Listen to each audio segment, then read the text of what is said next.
Human pneumonia virus সংক্ষেপে HMPV virus নিয়ে নতুন করে বিশ্বব্যাপী আতঙ্ক সৃষ্টি হয়েছে। পাশের দেশ ভারতে এরই মধ্যে এই ভাইরাসটি শনাক্ত হয়েছে। শিশু এবং বয়স্করা এই ভাইরাসে আক্রান্ত হন বেশি। তবে এ নিয়ে আতঙ্কিত হওয়ার কিছু নেই জানিয়ে দেশের রোগতত্ত্ব, রোগ নিয়ন্ত্রণ এবং গবেষণা ইনস্টিটিউট ICDDR বলছে এ রোগে মৃত্যুর হার 1% নিচে। তবে এ থেকে রক্ষায় স্বাস্থ্যবিধি মেনে চলা এবং সতর্ক থাকার পরামর্শ তাদের। নাজিবুর রহমানের রিপোর্ট। করোনা মহামারীর মতো ভয় নিয়ে বিশ্বজুড়ে আতঙ্ক ছড়াচ্ছে নতুন ভাইরাস HMPV। পার্শ্ববর্তী দেশ ভারতে এ রোগ শনাক্তের পর দেশেও এ নিয়ে চলছে আলোচনা। বিশেষজ্ঞরা বলছেন, কাশি, জ্বর, নাক বন্ধ হওয়া এ রোগের মূল উপসর্গ। গুরুতর হলে হতে পারে নিউমোনিয়া কিংবা শ্বাসকষ্ট। রোগ নিয়ন্ত্রণ ও গবেষণা বিভাগ বলছে, অনেক আগে থেকেই HMPV ভাইরাস আক্রান্ত রোগী আছে এ দেশে। এ নিয়ে ভয়ের কিছু নেই। বাচ্চা এবং বয়স্ক যাদের আদার কোনো লাং ডিজিজ আছে, যারা কেমোথেরাপি নিচ্ছে, মানে ক্যান্সার বা কেমোথেরাপির পেশেন্ট বা রেনাল ফেইলিউরের পেশেন্ট, বা যেটা সব মানে এক কথা যেটা কোমরবিড কোনো যদি কন্ডিশন থাকে সেখানে কিছুটা সিভিয়ার হতে পারে এবং সেটাও ব্রঙ্কাইটিস নিউমোনিয়ার মধ্যেই সীমাবদ্ধ থাকে। ফ্লাইট আসার ব্যাপারে কোনো নির্দেশনা বা সতর্কতা, আমাদের তো স্ক্যানার আছে, থার্মাল স্ক্যানার আছে। আর যেটা হচ্ছে যে এটা আসলে অনেক মানে এটা নিয়ে আরও চিন্তার বিষয় আছে। ডায়াবেটিক্স, অ্যাজমা, হৃদরোগ সহ জটিল রোগে আক্রান্তদের ক্ষেত্রে HMPV কিছুটা জটিলতা তৈরি করলেও অন্যদের ক্ষেত্রে তা প্রাণঘাতী নয় বলেও জানিয়েছেন IEDCR এর পরিচালক। কোভিড-19 একটা নতুন ভাইরাস ছিল, এটা সম্পর্কে আমরা জানতাম না, কিংবা এটা সম্পর্কে আমাদের মধ্যে কোনো ইমিউনিটি ছিল না, শুধু বাংলাদেশ না পুরো পৃথিবীতেই ছিল না। সেজন্য এটা এই ভাইরাসের মাধ্যমে একটা মহামারী হয়েছে। কিন্তু ওইভাবে যদি আমরা যদি SARS-CoV-2 এর সাথে তুলনা করি, এটা ওরকম কোনো ভয়াবহতার মানে এটার মধ্যে ওরকম কোনো ভয়াবহতার কারণ আসলে দেখা যাচ্ছে না। ঝুঁকি এড়াতে মাস্ক পরিধান সহ স্বাস্থ্যবিধি মেনে চলার পরামর্শ দিয়েছেন বিশেষজ্ঞরা। Najibur Rahman, NTV news, Dhaka. সাভারে অ্যাম্বুলেন্স ও বাসের সংঘর্ষে আগুনে পুড়ে মারা গেছে নারী ও শিশুসহ 4 জন। বুধবার গভীর রাতে ঢাকা আরিচা মহাসড়কের রাজফুলবাড়িয়া স্ট্যান্ডে মর্মান্তিক এই ঘটনাটি ঘটে। নিহতদের সবাই অ্যাম্বুলেন্সের আরোহী বলে জানিয়েছে পুলিশ।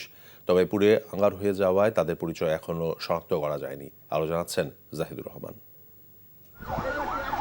গুরুতর রোগী নিয়ে ঢাকার অভিমুখে ছুটছে একটি অ্যাম্বুলেন্স।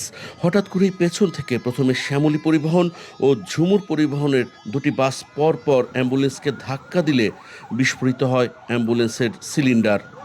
মুহূর্তেই দাবা নলের মতো আগুন গ্রাস করে নেয় গোটা অ্যাম্বুলেন্স। তারপর পেছনে থাকা বাস দুটিকেও গ্রাস করে আগুন। এই যে গাড়ির ড্রাইভার, সে হয়তোবা এই রাস্তা চেনেও না, জানেও না। এই বাসগুলো পিছন থেকে এই গাড়ির পিছনে লাগানোর সাথে সাথে আগুন ধরে যায়। সমস্ত প্যাসেঞ্জাররা লাফায় ঝাপায় গ্লাস ভাঙ্গিয়ে নামছে, অনেক লোক হতাহত হয়েছে। কিন্তু অ্যাম্বুলেন্সের ভিতরে যে প্যাসেঞ্জারগুলো ছিল একটাও বাইরেতে পারে নাই।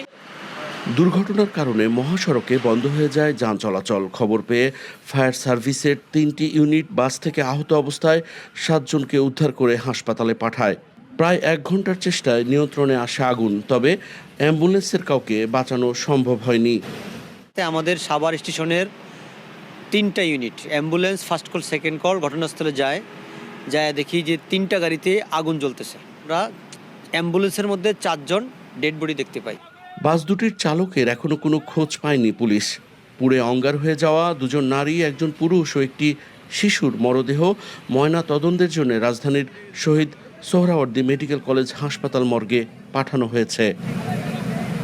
Zahidur Rahman, NTV news, Savar, Dhaka. চলছে পেঁয়াজের মৌসুম। অতিরিক্ত ঝাঁঝ ও স্বাদ সে সাথে দীর্ঘদিন সংরক্ষণ করে রাখা যায় বলে ভোক্তা সাধারণের কাছে এখনকার ছোট আকারের পেঁয়াজের চাহিদা রয়েছে সর্বত্র। বৈরী আবহাওয়ার ফলে চাষে কিছুটা বিলম্ব ঘটেছে, তবুও এবার পেঁয়াজের ভালো ফলন হবে বলে মনে করছেন সংশ্লিষ্ট কৃষক এবং কর্তৃপক্ষ। মানিকগঞ্জ থেকে আহমেদ সাব্বির সোহেলের পাঠানো রিপোর্ট। মানিকগঞ্জের হরিরামপুর উপজেলার প্রায় 90% কৃষক পেঁয়াজ চাষের সাথে সরাসরি সম্পৃক্ত। সেই সাথে রয়েছে ঘিওর উপজেলাও।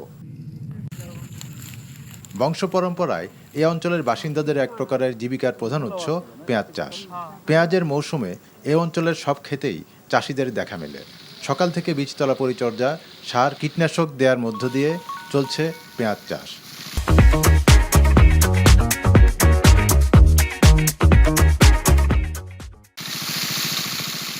বৈরী আবহাওয়ার পরও এবার পেঁয়াজের ফলন ও দাম আশানুরূপ হবে বলে জানান কৃষকরা। আমাদের পায়ে প্রতি 60 থেকে 70 হাজার টাকা খরচ হয়েছে, বেতনের দাম বেশি। এখন যদি এই বাজারটা থাকে তাহলে আমরা লাভবান হব। বিঘায় 50 থেকে 60 মণ আসবো। আনুমানিক দেখা গেছে যে কমপক্ষে 4 থেকে 5 হাজার টাকা বিক্রি করলে সে মোটামুটি আর কি কৃষকের কিছু লাভ হইব। কৃষক ও কৃষানি ছাড়াও প্রতিবেশীদের সমন্বয়ে একটা উৎসবমুখর পরিবেশে পরিণত হয়ে ওঠে ঝিটকার প্রায় প্রতিটি পেঁয়াজ খেতে। পরিবারের অন্যান্য সদস্যদের বাইরেও দৈনিক 600 টাকায় 12 ঘন্টা মজুরিতে কাজ করেন প্রতিবেশী নারী সদস্যরা। এখানে আসছি এই ধরেন পেঁয়াজ লাগাতে সাহায্য, কৃষিকাজের সাহায্যের জন্য আর কি। 600 টাকা কাজ করি, এতে আমাদের সংসার ভালো মতনই চলে। মানিকগঞ্জে মূলত কিং জাত ও বাড়ির বিভিন্ন ধরনের পেঁয়াজ চাষ হয়ে থাকে। গত 2 বছর যাবৎ পেঁয়াজ চাষিদের যে বাজার মূল্যটা ভালো পাচ্ছে বিদায় আমাদের কৃষকরা দেখা যাচ্ছে যে অনেকে সরিষা বা অন্য ক্রপ বাদ দিয়ে পেঁয়াজের দিকে ঝুঁকছে। এবছর মানিকগঞ্জের হরিরামপুর উপজেলায় প্রায় 2830 হেক্টর জমিতে পেঁয়াজ চাষ করা হচ্ছে। NTV news desk. চট্টগ্রাম আদালত থেকে চুরি হওয়া 9 বস্তা মামলার নথি উদ্ধার করেছে পুলিশ। এই ঘটনায় রাসেল নামের এক চা বিক্রেতাকে আটক করা হয়েছে। সকালে কোতোয়ালি থানা এলাকা থেকে এসব নথি উদ্ধার করা হয়। কোতোয়ালি থানার ভারপ্রাপ্ত কর্মকর্তা আব্দুল করিম গত রোববার চট্টগ্রাম আদালতের 1911টি মামলার নথির খোঁজ পাওয়া যাচ্ছে না বলে অভিযোগ করেন চট্টগ্রাম মহানগর দায়রা জজ আদালতের পাবলিক প্রসিকিউটর মফিজুল হক ভূঁইয়া। এ ঘটনায় তিনি গত 5 জানুয়ারি নগরীর কোতোয়ালি থানায় সাধারণ ডায়েরি করেন। অফিসের জায়গা স্বল্পতার কারণে 2023 সালের 24 এপ্রিল পিপি অফিসের সামনের বারান্দায় প্লাস্টিকের বস্তায় 1911টি কেইস চকেট পলিথিনে মোড়ানো স্তূপ আকারে রক্ষিত ছিল। গত 12 ডিসেম্বর মহানগর কোর্টের সবশেষ ভ্যাকেশন ছিল। তারপর থেকে মহানগর আদালত এবং পিপি অফিস বন্ধ থাকায় গত 13 ডিসেম্বর থেকে 31 ডিসেম্বরের মধ্যে নথিগুলো চুরি হয়ে যায়। পরে সিসিটিভির ফুটেজে শনাক্তের মাধ্যমে আসামি গ্রেফতার করে বলে জানায় পুলিশ। হারানো সিডিগুলি কোর্ট বিলিং হতে কৌশলে নিয়ে একটা ভাঙ্গারির দোকানে বিক্রি করেছে মর্মে আমাদেরকে তথ্য দিলে সেই তথ্যের ভিত্তিতে তাকে নিয়ে আমরা অভিযান পরিচালনা করি এবং কোতোয়ালি থানা এলাকার পাথরঘাটস্থ সতীশবাবু লেন হইতে জনক মফিজের ভাঙ্গারি দোকান হইতে আমরা হারিয়ে যাওয়া 9 বস্তা কেস ডকেট উদ্ধার করতে সক্ষম হই। প্রথমবারের মতো দলীয় নেতাকর্মীদের গুম, খুন ও ক্রসফায়ারের অভিযোগে আন্তর্জাতিক অপরাধ ট্রাইব্যুনালে অভিযোগ দাখিল করেছে বিএনপি। অভিযোগে বিএনপি ও এর সহযোগী সংগঠনের 2276 জন নেতাকর্মীকে ক্রসফায়ারে হত্যা ও 153 জনকে গুমের অভিযোগে আনা হয়। সকালে ট্রাইব্যুনালের চিফ প্রসিকিউটরের কাছে এই অভিযোগ দাখিল করে। অভিযোগে সাবেক প্রধানমন্ত্রী শেখ হাসিনাকে প্রধান আসামি করা হয়েছে। রিপোর্টে আরও জানাচ্ছেন হাসান জাবেদ। জুলাই আগস্ট গণ অভ্যুত্থানের পর পরিবর্তিত পরিস্থিতিতে আন্তর্জাতিক অপরাধ ট্রাইব্যুনাল পুনর্গঠন করা হয়। এরপর ছাত্র জনতার আন্দোলনে সংঘটিত গণহত্যা ও মানবতাবিরোধী অপরাধের অভিযোগে ইতোমধ্যে অভিযোগের পাহাড় জমা পড়েছে ট্রাইব্যুনালে।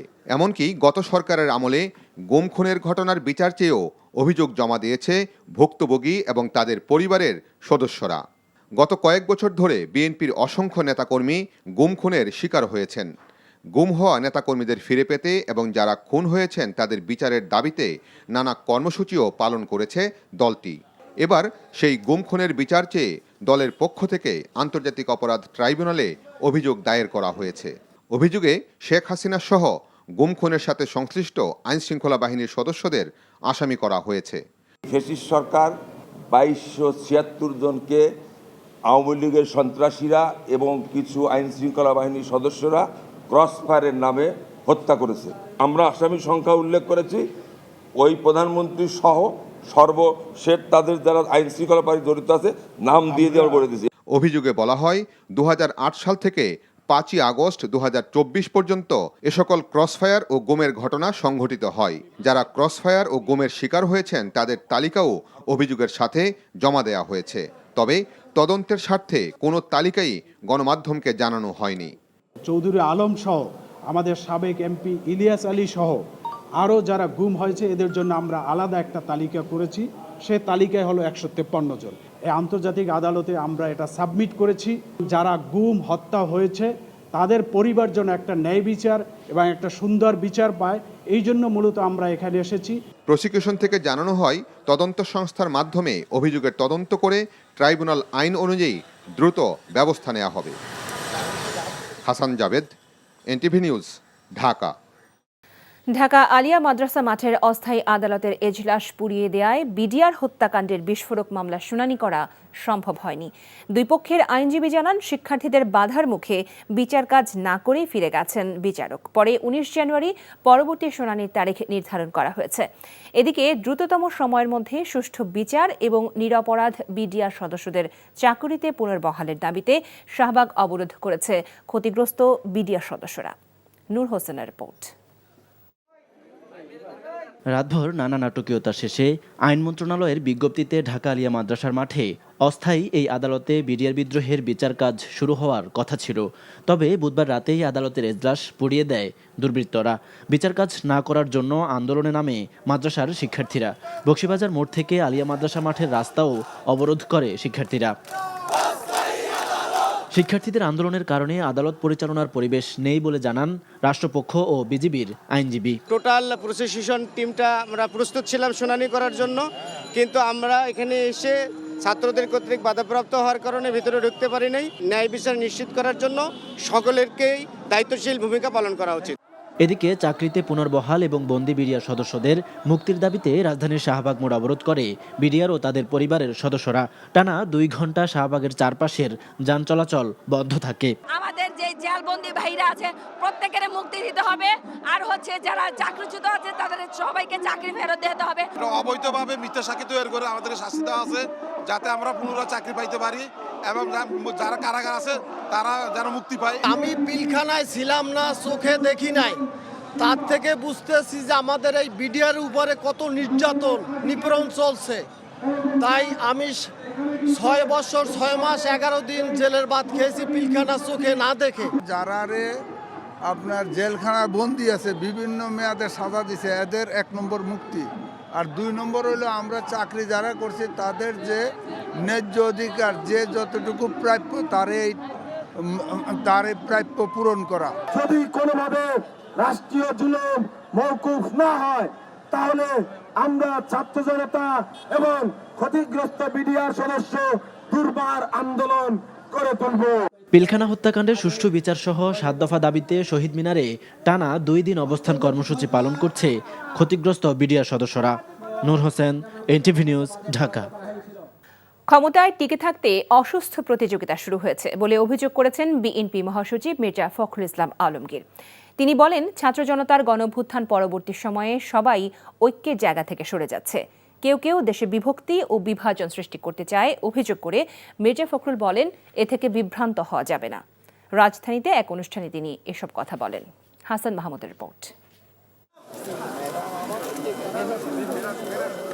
বিএনপি চেয়ারপারসন বেগম খালেদা জিয়ার বিরুদ্ধে Zia orphanage trust, Zia charitable trust মামলাসহ দায়ের হওয়া মামলাগুলোতে আদালতে দেয়া তাঁর বক্তব্য নিয়ে প্রকাশিত বই রাজবন্দির জবানবন্দি বইটির মোড়ক উন্মোচন করা হয়।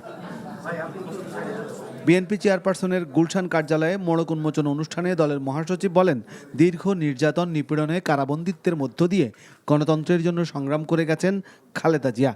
তিনি বলেন, বর্তমানে অনেকেই ক্ষমতার জন্য অসুস্থ প্রতিযোগিতা করছেন।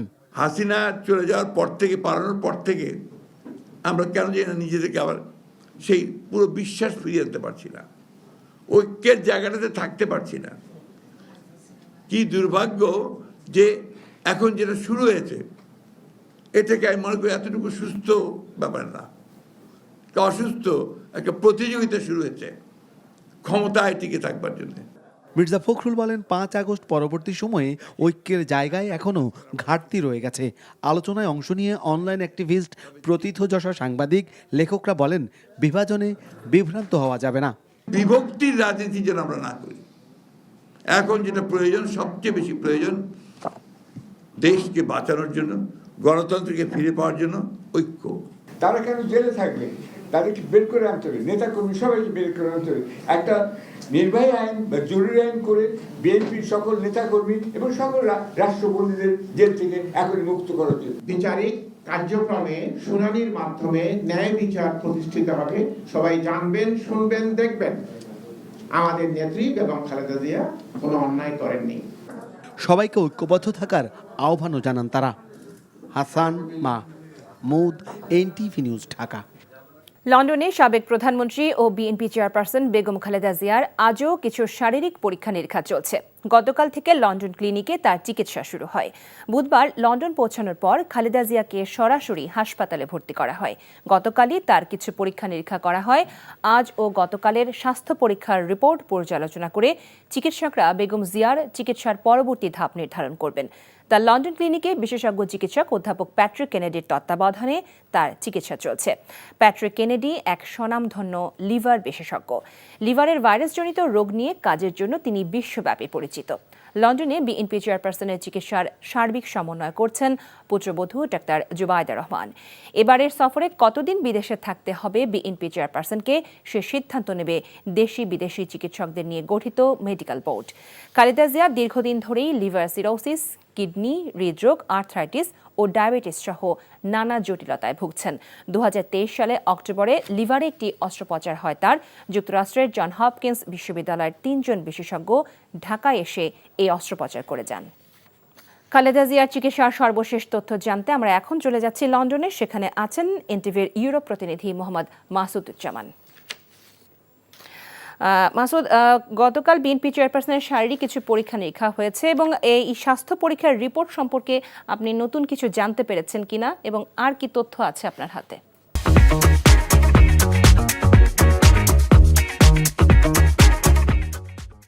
যেখানে বিএনপি চেয়ারপারসন এবং খালেদা জিয়া চিকিৎসাধীন আছেন। গতকালকে থেকে আজকে অবধি এখনো বেশ কিছু টেস্ট চলছে। আসলে আমরা যতদূর জানতে পেরেছি ভিতর থেকে খবর নিয়ে, টেস্টের রিপোর্ট আসলে লন্ডন সময় 5টা নাগাদ আমরা পেতে পারি, হাতে আশা করা যাচ্ছে। আর এখানে আপাতত উনি তার চিকিৎসা চলছে আর কি। আর টেস্ট গুলো সবগুলো কবে নাগাদ, আসলে স্পেসিফিক কোনো সময় দিতে পারছে না যে কবে নাগাদ টেস্ট বা অন্যান্য শারীরিক চিকিৎসা সমাপ্ত করে আসলে কবে তিনি বাসায় ফিরবেন, কবে তিনি ডাক্তার বা এখান থেকে ক্লিনিক থেকে তাকে ডিসচার্জ করা হবে, এই বিষয়টা এখন পর্যন্ত আমাদের আসলে হাতে এসে পৌঁছেনি। কিছু সময় নিতে পারে বলে আমরা আসলে এখানকার যারা যুক্তরাজ্য বিএনপি তাদের থেকে আমরা জানতে পেরেছি এবং কিছু থেকে এই খবরটুকু আমরা এই মুহূর্ত পর্যন্ত জেনেছি। তবে টেস্টের রিপোর্ট গুলো আশা রাখা যাচ্ছে আজকে লন্ডন টাইম 5টা অবধি আমরা পুরো টেস্টের রিপোর্ট গুলো, বেশ কিছু টেস্টের রিপোর্ট গুলো আসলে আপনাদের জানাতে সক্ষম হবে। এই ছিল আমার আজকে এই মুহূর্ত পর্যন্ত হাতে থাকা শেষ খবর। আসলে লন্ডন থেকে জানছিলাম বেগম খালেদা জিয়ার চিকিৎসার সবশেষ খবর। 15 জানুয়ারির মধ্যে জুলাই ঘোষণাপত্র তৈরি হচ্ছে না। আগামী সপ্তাহে ঘোষণাপত্র প্রকাশের দিনক্ষণ জানা যাবে বলে জানিয়েছেন অন্তর্বর্তীকালীন সরকারের উপদেষ্টা মাহফুজ আলম। সংবাদ ব্রিফিংয়ে তিনি আরও বলেন, সংবিধান সংস্কার বা বাতিলের বিষয়ে সব পক্ষের ঐক্যমতের ভিত্তিতে সিদ্ধান্ত হবে। এ সময় প্রধান উপদেষ্টা প্রেস সচিব শফিকুল আলম জানান, আগামী মাসের মধ্যে সকল শিক্ষার্থীর কাছে পাঠ্যপুস্তক পৌঁছে যাবে। নাজিবুর রহমানের রিপোর্ট। রাজধানীর ফরেন সার্ভিস একাডেমিতে এক সংবাদ সম্মেলনে অন্তর্বর্তীকালীন সরকারের উপদেষ্টা মাহফুজ আলম জানান, জুলাই ঘোষণাপত্র প্রণয়নের দিনক্ষণ সব পক্ষের ঐক্যমতের ভিত্তিতে তা তৈরির কথাও বলেন তিনি। কবে এই ঘোষণাপত্র, কিভাবে এই ঘোষণাপত্র প্রকাশিত হবে অথবা ঘোষিত হবে সেই সম্বন্ধে সরকার আগামী সপ্তাহের মধ্যেই সবার সাথে পরামর্শ ভিত্তিতে সর্বসম্মতিক্রমে সিদ্ধান্তটি জানাবে। সংবাদ সম্মেলনে উঠে আসে জাতীয় নির্বাচন ও সংবিধান সংস্কারের বিষয়টিও। এ সময় মাহফুজ আলম বলেন, জাতীয় নির্বাচন নির্ভর করছে সংস্কারের উপর, আর সংবিধান নিয়ে সিদ্ধান্ত হবে সব পক্ষের মতামতের ভিত্তিতে। ঐকমত্যের জায়গাতে যদি আমরা পৌঁছাতে পারি সংবিধানের ব্যাপারে, সংবিধানকে কি করব, আমরা কি করতে চাচ্ছি এটা প্রস্তাবনা আছে শিক্ষার্থীদের দিক থেকে, অন্যান্য রাজনৈতিক দল থেকে হয়তো এটা বিরোধিতা আছে। এইটা যেহেতু কন্টেনশাস পয়েন্ট, একটু আগে আমি যেটা বলেছি, যেসব বিষয়ে কন্টেনশাস পয়েন্ট আছে সেসব বিষয়গুলো আমরা আলোচনা করে আমরা এটাকে লিপিবদ্ধ করব।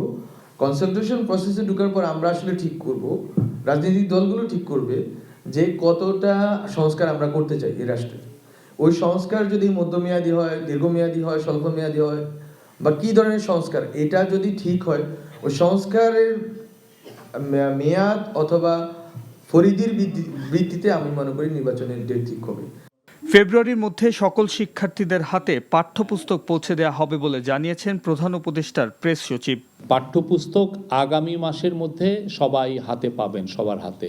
তথ্য পাচ্ছি যে অনেক সময়, বেশিরভাগ সময় 2010-এর পরের থেকে দেখা যাচ্ছে যে ফুল ডিস্ট্রিবিউশন হতে হতে মার্চ এবং কোনো বছর জুলাই মাসও হয়ে গিয়েছে। স্থানীয় সরকার নির্বাচন দ্রুত আয়োজন করা হলে জনসেবা নিশ্চিত করা সম্ভব বলে মনে করে সরকার। ধর্মীয় সাংস্কৃতিক অনুষ্ঠানে হামলা হলে কঠোর ব্যবস্থা নেওয়ার কথাও জানিয়েছেন তারা। Najibur Rahman, NTV news, Dhaka. জামায়াত নেতা মীর কাসেমের ছেলে ব্যারিস্টার আরমানের নিখোঁজের বিষয়ে শেখ হাসিনার ভাগ্নি টিউলিপ সিদ্দিকীকে প্রশ্ন করে তোপের মুখে পড়েছিলেন ব্রিটিশ সাংবাদিক। এরপরেই বাংলাদেশে আরমানের বাড়িতে অভিযান চালায় আইন শৃঙ্খলা বাহিনী। এক প্রতিবেদনে এমন তথ্য জানিয়েছে ব্রিটিশ সংবাদ মাধ্যম ফিনান্সিয়াল টাইমস।